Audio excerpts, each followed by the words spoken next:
Hi, welcome back.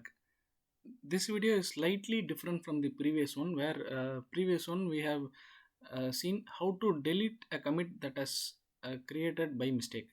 Now, let's say I have deleted this commit. For example, git reset.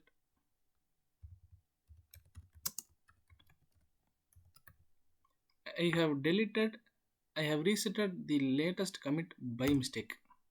Okay, git log. Yeah.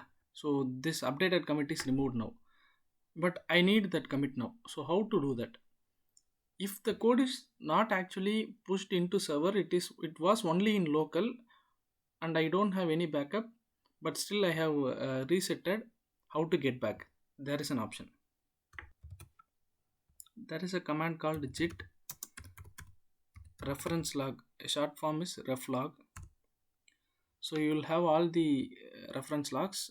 This is sometimes stored only in local and you will not have this kind of copy in server. So this is possible only when you have your the laptop that all the commits done.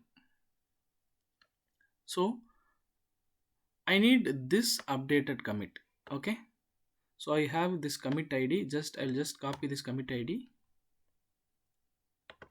git reset hard space commit id, and enter. And now we will see git log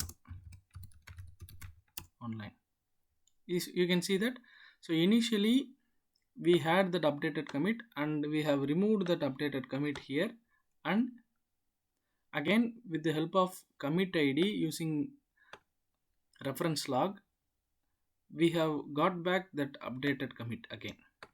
So this is the process when you don't have the copy in server.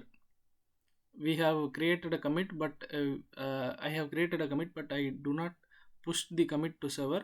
So in that case we can get this from reference log. But if the code is already pushed into server, in this case it is already there in server and I have accidentally deleted the latest commit in local. So yeah, this updated commit is deleted in local. Now how will I get it back? Is there any other option? It is very easy actually. When you have the copy of commit in server, it is very easy to get it back. Git pull origin and branch name. See, so you have the latest commit in the server and that commit has been pulled to our local system. You can see that the updated commit is here now. So this is how we need to get back our deleted commit with the help of Git commands. Hope this video is helpful and informative. Thanks for watching. Keep supporting us.